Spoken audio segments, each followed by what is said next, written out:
Caffeine and Coils, and I'm Deanna. And I'm Jenny. We have a special guest with us today. We've had him on before, but he was virtual, so you want to introduce yourself again? Sure. I'm Austin Sims. I'm our UX designer here at Mingledorff's. Been with Mingledorff's 10 years. Started out in the marketing department as our graphic designer and did a lot of visual design work and branding and all of those things. Before that, I was a service tech. Did that for about 10 years, working in the field, and got a lot of experience out there installing equipment, working on equipment, being a technician, and just kind of carried that with me. And now I'm kind of really behind the scenes with a lot of what we're doing with our digital tools and everything. All right. A new title, new Austin? Yeah. All right. When somebody says UX, what does that mean? Explain that to us. UX, yeah. A lot of people are kind of reaching out to me saying, hey, I saw you got a new title. What is UX? So I'm having to kind of explain that to folks because it's not as commonly known in our industry, I guess. But obviously it stands for user experience, user being the human who's interacting with the technology. So that's really what it's about. It's humans interacting with technology to perform some type of task. So in my world, a lot of that is on a website, but it actually exists a lot in the real world. So at HVAC, we have thermostats. Thermostat is a user experience. You know, you're interacting with that thermostat to set your set point and get comfortable in your home, and you want to have a good experience making sure that works. You don't want to get frustrated with it, so you know you have to design around that. But it's a lot about designing for the end user, the customer, whoever might be using that product, getting in their world and making sure that their needs are met. You also have to balance that with the needs of the business and what you're trying to accomplish through whatever product you're producing or whatever website you have. There's goals, business goals behind that. Then you have the technical limitations of what's feasible, and you kind of have to navigate around those a little bit. So it's a lot different than the creative world where I came from for graphic design, where you're trying to get people, to think creatively and come up with really unique outside the box ideas. There's some of that, but this is more, it's different in terms of the box that you're in. You got to kind of establish your parameters and come up with some guidelines and requirements and kind of stay in there. But it's really kind of more focused on how that human behavior is and how that person's using that interface. Okay, so like less designing visually and more designing for the experience that the person has. Yeah, more about how it works than how it looks. Okay. So if someone has never thought about website design before, what is one thing that they take for granted? Probably just how much work is involved in making something simple and easy to use. There's a lot that goes into just boiling something down to the most simple process. And when you start out, you kind of have a lot of requirements that you want to meet. You have a lot of technical limitations that you're kind of restricted in, and that can sometimes, the easiest thing is sometimes a complicated thing, and it kind of starts out that way. But you have to whittle that down and work on making that easier and getting feedback and getting customers to tell you, what they think about it. So, and then also just how much is involved in the different systems that talk to a website and the different things that communicate, that fetch information for you. All of that has I kind of opened my eyes up to that a little bit more being in this new role, seeing what all's involved with that and how intricate that can be. Yeah. All right, so we've heard that SingleSource.Mingledorffs.com is going to transition to Mingledorffs.com. And I just want to know, why did we decide it was time for a new website? So SingleSource was a great site for several years. Our business has evolved, our customers have evolved, website experiences have evolved, so it's just time to update and upgrade. The main thing we're doing in this shift is upgrading the back end of the website onto a new platform that allows us to perform updates faster, to get a lot more systems talking together, The previous platform had a lot of customizations on it, and updates would take a lot of time to kind of get us, squared away with. When some other system got an update, we got to update our system to match it. This new platform is just a little more robust than that, and it allows us to have a lot more features from managing the website on the back end that help us with providing our customers a quicker response to issues, and just giving a better experience overall, solving problems for the customer through different available plugins and different available add-ons that we can now access with this new platform. So it's like kind of improving the experience both ways for us on the back end, and then for also our customers experiencing the website on the front end. Definitely, yeah. What do you think were some of the biggest pain points with SingleSource? SingleSource didn't have the best, most intuitive search. Mm-hmm. You kind of had to know what you're looking for. You kind of had to know the model number to search for it. It also wasn't the best in performance. It was sometimes slow down. People would complain about that. Mm-hmm. But those were the two main things that we got the most gripes about. And just it was a little dated. Yeah. In this interface.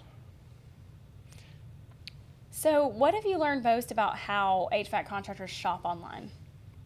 So, being a former HVAC technician, I kind of understand that time is money when it comes to being on the job site and Mm-hmm. finding something.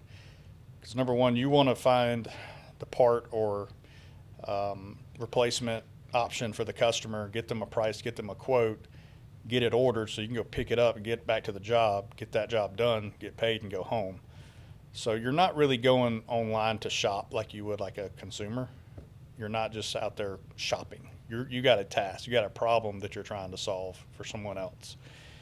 And so you access a website to find that part or that resource that you need. It might even just be a product manual just to give you information. All that's available on our website. So, it's really more of going to a resource where you can find what you need to solve someone else's problem out in the field. But also, contractors order a lot of the same stuff repeatedly. So they really like to have a list. And as we've been rolling out this new website, we're wanting to make sure that everyone's list that they had set up in SingleSource now exists on the new mingledorfs.com site. Because and we've noticed that that's kind of the number one thing that we notice for customers is, are my lists still there? Because they may have a list for It's like me with my Amazon list. Yeah. You spend a lot of time investing in building those lists out. Yeah. And you get that routine. And I was a service tech. I had a lot of routines in the way that I performed my jobs. And then the slightest thing could throw that off, And then now that job that used to take me 30 minutes, now taking me 45 minutes or an hour. And, that, degrades my performance at the end of the year as a service tech.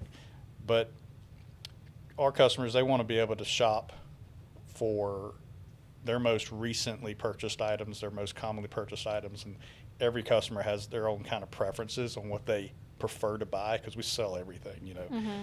But they may have a certain preferred brand of tape or, mastic or whatever they're using for installs, and they want to make sure that they have the ability to go in and buy that for a job that's coming up tomorrow and get that delivered.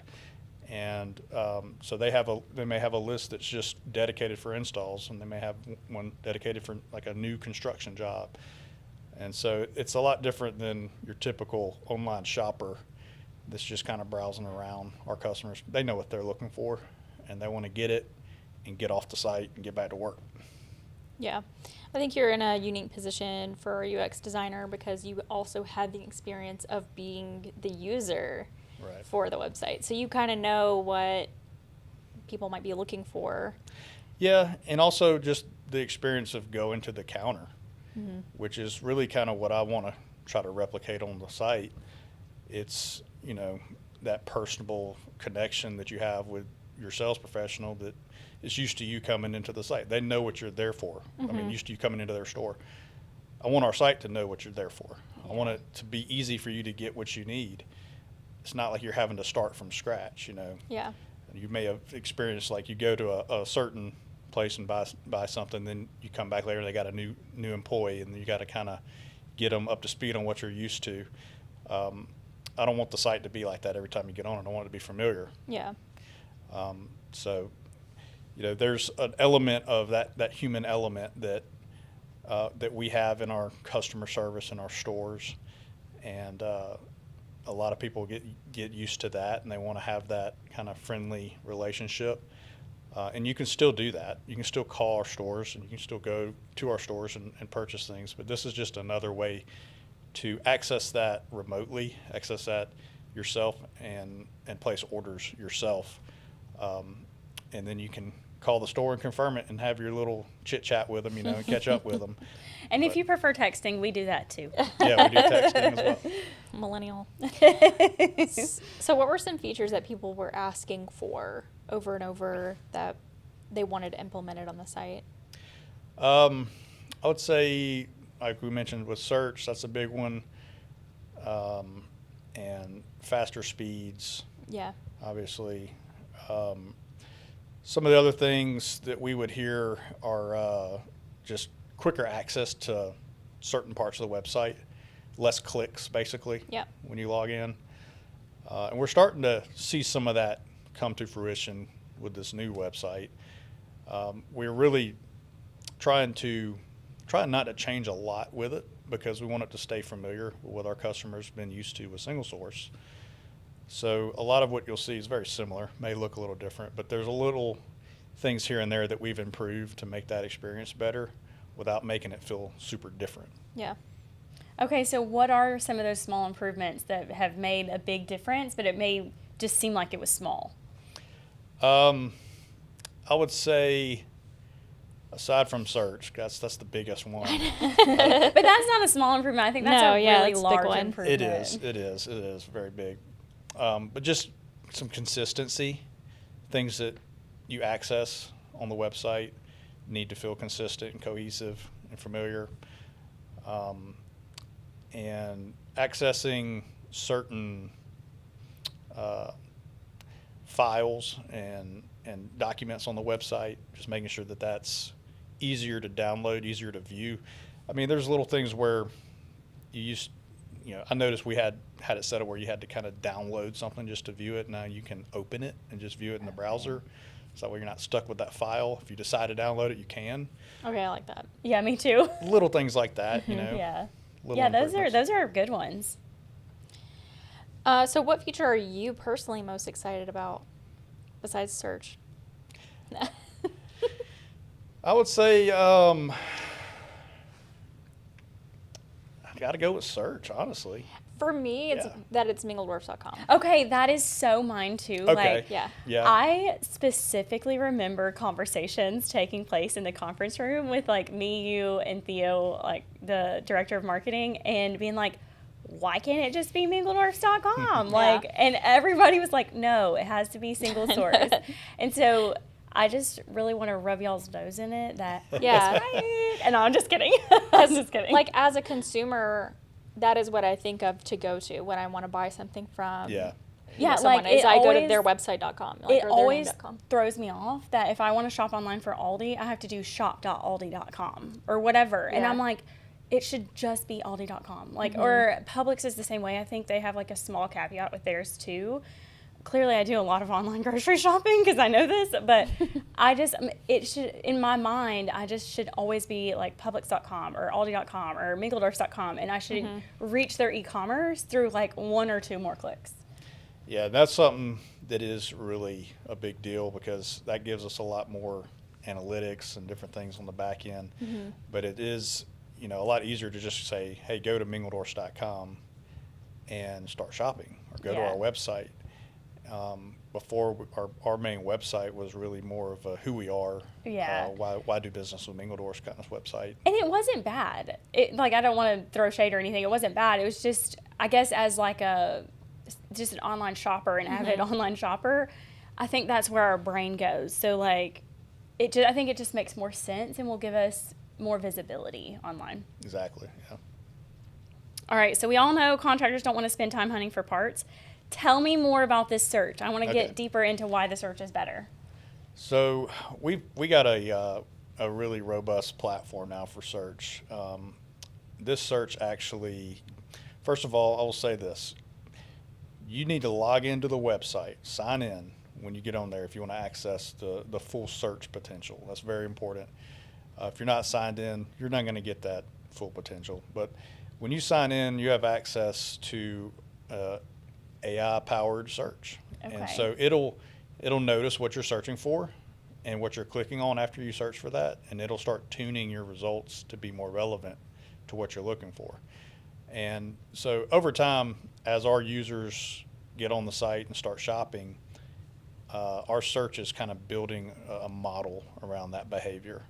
And instead of offering you, results that just have a certain keyword in it that aren't really what you're looking for, it keeps up with, okay, when they search for, a filter, they didn't really necessarily want to see a filter dryer. They wanted to see an air filters. filter. Yeah. Or when they search for flex, they don't want to see like a flex motor. They want to see flex duct. So it starts to tune those results. It's called relevance tuning. It starts tuning it towards what your behavior is. Is that like specific to each account holder?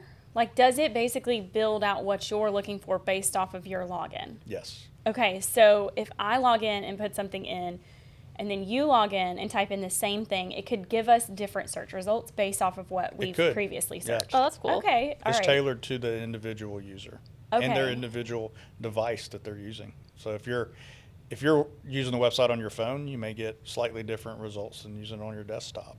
Okay. But it knows that you're on your phone. So it knows what you're searching for when you may be out in the field versus when you're at the desk or whatever. That's really cool. That is really cool.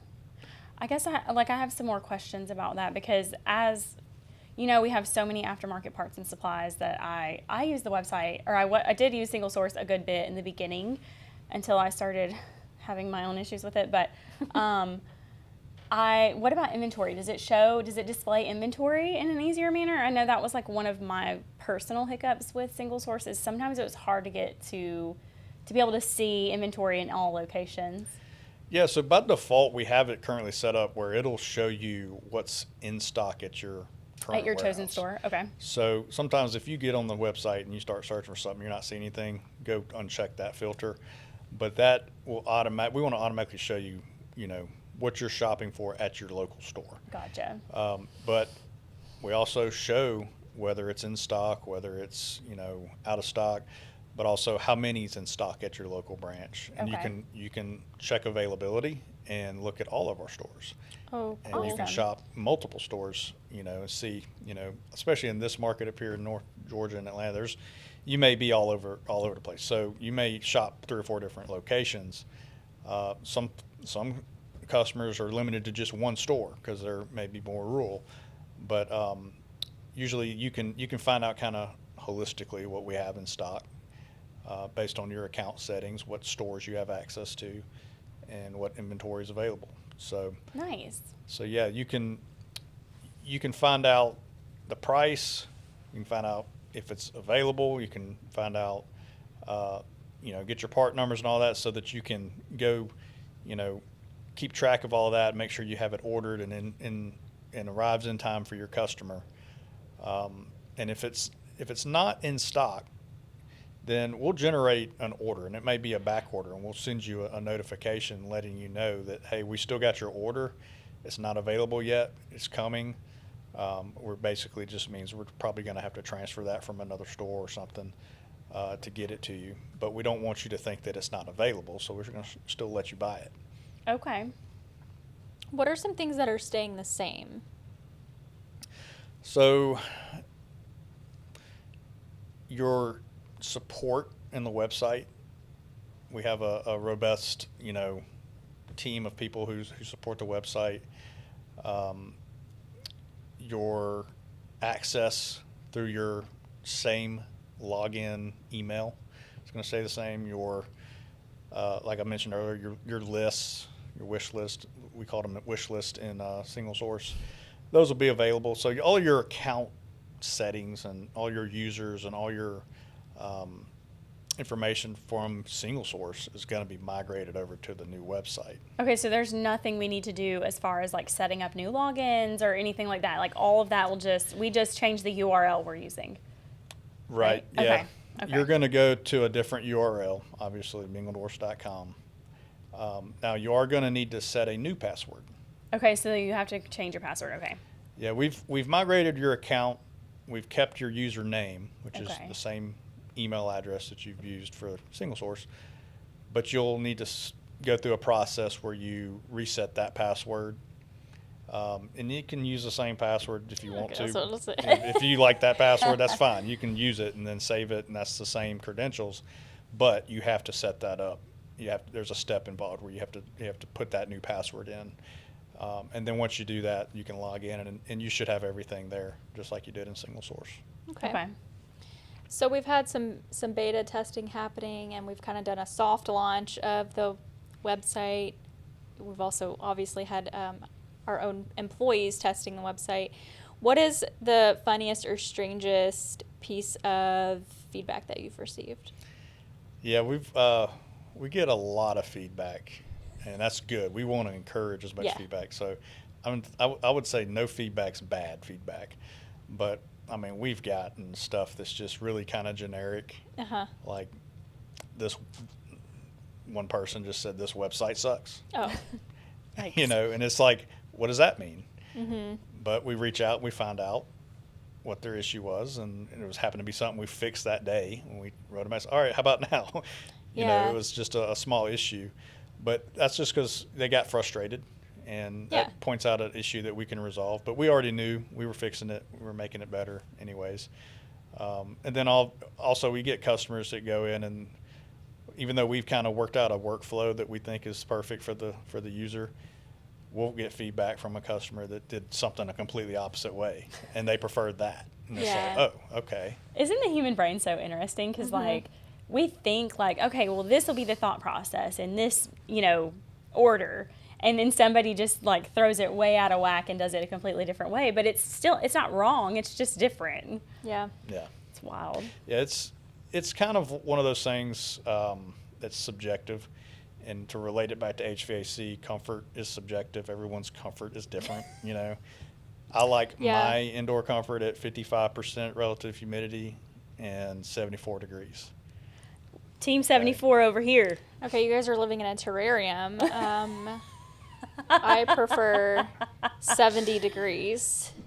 Well, I enjoy my lizard cage. Thank you. I've recently moved into a new house that I no longer have variable speed technology. I'm a single stage guy now, and so that humidity is like hovering like 60. Really? Yeah. And I'm uncomfortable. I got to run it down to 72 to be comfortable now. So it's like it changes with humidity. Okay, but you're getting closer to normal, 72. I'm a 74 at 60% humidity, and I'm happy. I like 70 during the day and 68 at night. yeah, I run mine down at night too. And my husband is like got 3 blankets on in the bed and socks, and I'm like, deal with it because I'm hot. Everybody's different. So like, when it comes to user experience, everyone's got a different Exactly. different preference, and you can kind of cater to some of that individually, but it's hard to meet everyone's expectations, but with what we're doing, we're trying to get kind of that overall mindset of what our customers want, and tailor this website to meet their needs and their goals to help them with their business. And so any feedback that a customer might have can help not just that customer, but possibly another customer. So we encourage, feedback all the time. I want to reiterate that for sure because we had a conversation about feedback, and I'm like, I wish people would give more feedback in general, because I would love to know if you want something different, or if it doesn't work for you, or you had something else in mind. So if we don't get feedback, we assume everything's great. good. Yeah. We can't fix problems we don't know about. Mm-hmm. So, there's a lot that goes on with your HVAC system too, in the background that you don't think about, like a perfect running air conditioning systems when you never think about. Yeah. You're just always comfortable. You only think about it when there's a problem. Right. Yeah. And it's kind of like that with feedback. You think of it when it's a problem, when you have a frustration on the website. That's when you realize, oh, I need to provide this feedback. And that's what we need. We need that at that moment to know about it. If we don't, then we just assume you're perfectly content. Everything's fine. So if there's one piece of advice you could give for contractors to get the most out of the new website, what would you tell them? I would say just spend 10, 15 minutes logging in, getting comfortable with your account, looking around, trying to familiarize yourself with where things are now located. It's slightly different. And just go through a couple of workflows you would normally do, and just, try the search for something, see what kind of results you get. But just start, playing around with it.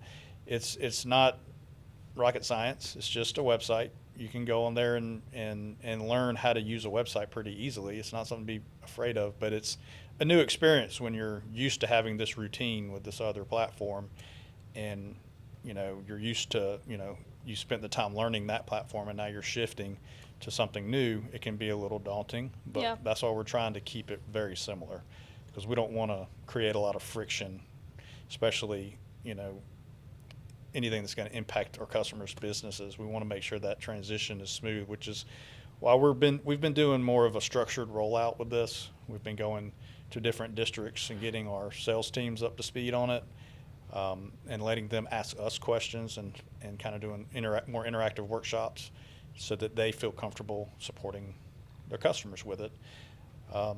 Instead of just saying, hey, we're, pulling the plug on the old site, you got to use a new site. We're not doing that. We're keeping them both running right now, just in case something happens, something goes wrong. You can always fall back on the old website for now, and utilize that old workflow that you had to keep your business running.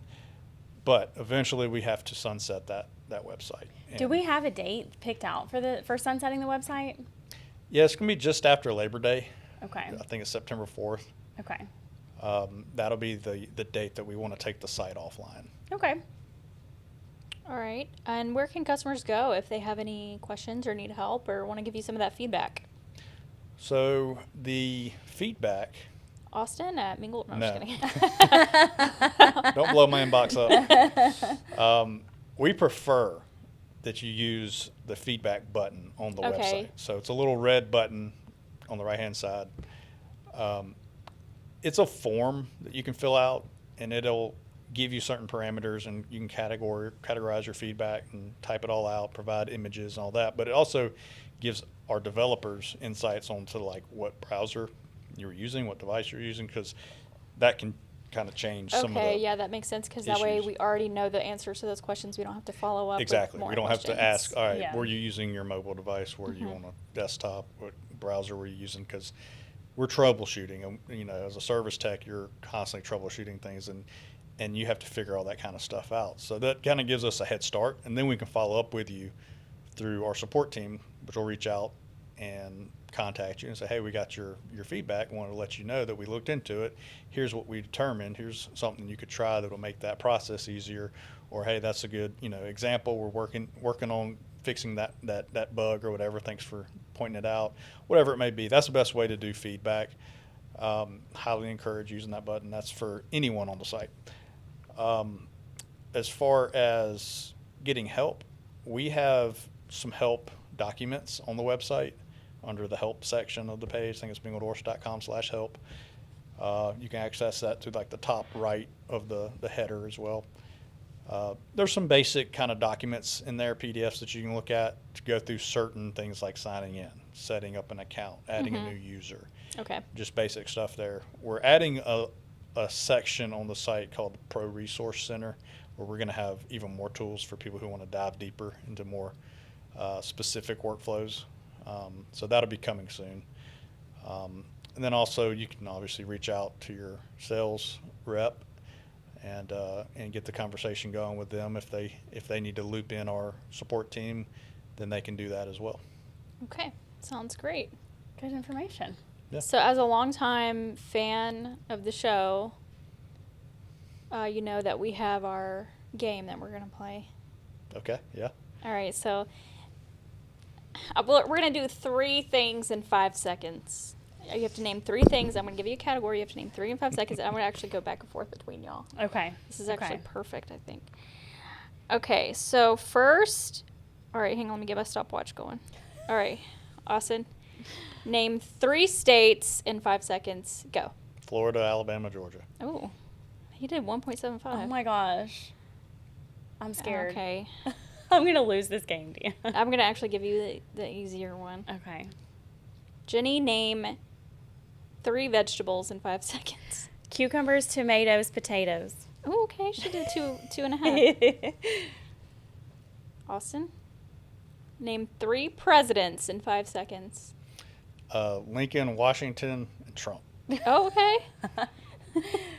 Oh my gosh, this one's going to be hard. I already know. I was can like, when I tell. thought about that, I was like, literally just going backwards in my mind. I was like, That's what I just did too. I was like Obama, Clinton, like the ones in my lifetime. That's funny. All right, Jenny, name 3 sea animals in 5 seconds. Cat, cow. No, sea animals. Oh, C. I thought you meant they started Not with the the letter letter C. C. That's Okay, actually sea hilarious. Sea turtle, jellyfish, and a fish. Okay, sure. I thought you meant they started with the letter C. She said cat. Okay. I have to tell you guys something after this, but one more. Austin, this is the last one. Name 3 breakfast cereals in 5 seconds. Oh, this one would be Cinnamon so Toast Crunch, Frosted shredded wheat, Lucky Charms. Ooh, There okay. you go. Okay. I love a good CT I love crunch. a good Cheerios. Did you ever pour sugar on your Cheerios? Oh, yeah. Oh, yeah. Why don't you just buy the honey nut Cheerios? It's not enough sugar. I put honey on my Cheerios, Oh, too. Ooh. Why not? gosh. That's why I am the way that I am now. No, when I was trying to think of categories for this, I said to my husband, "Are there 5 oceans?" Because I was like, I was thinking oceans was going to be a category. I looked it up. There's a new ocean. Really? Yeah, there were 4 because it was like Arctic, Pacific, Indian, and Atlantic, right? Yeah, Atlantic. But now there's one called the Southern Ocean. Where is that? It's like down there by, above Antarctica and below like Australia.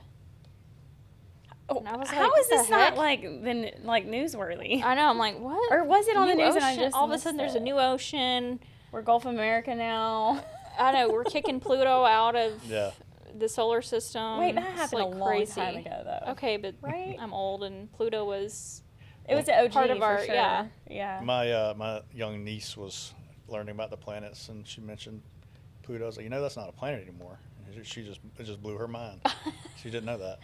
My son fair. recently, he's 7, going on 17, and sometimes he's smarter than I am. And he was asking me, like, geographically, like, where Norway and Sweden and, like, all of this stuff, all these countries with, like, the World Cup and stuff. And I'm like, Over there. go get the globe. The globe's upstairs. You'll find Yeah. it. Like, I have no idea. I wouldn't be able to point him out. Yeah. He has a globe that's like interactive, and you have like a stylus that you point to the country and it'll pronounce it. It'll tell you what language they speak. It'll tell you about the animals that are native there and like all this stuff. And I'm like, that's great. I didn't know any of this. So, Well, thanks for coming and telling us all about the new website. Yeah, thanks for having me. Yep. That's all we have for today. Don't forget to rate, review, and subscribe.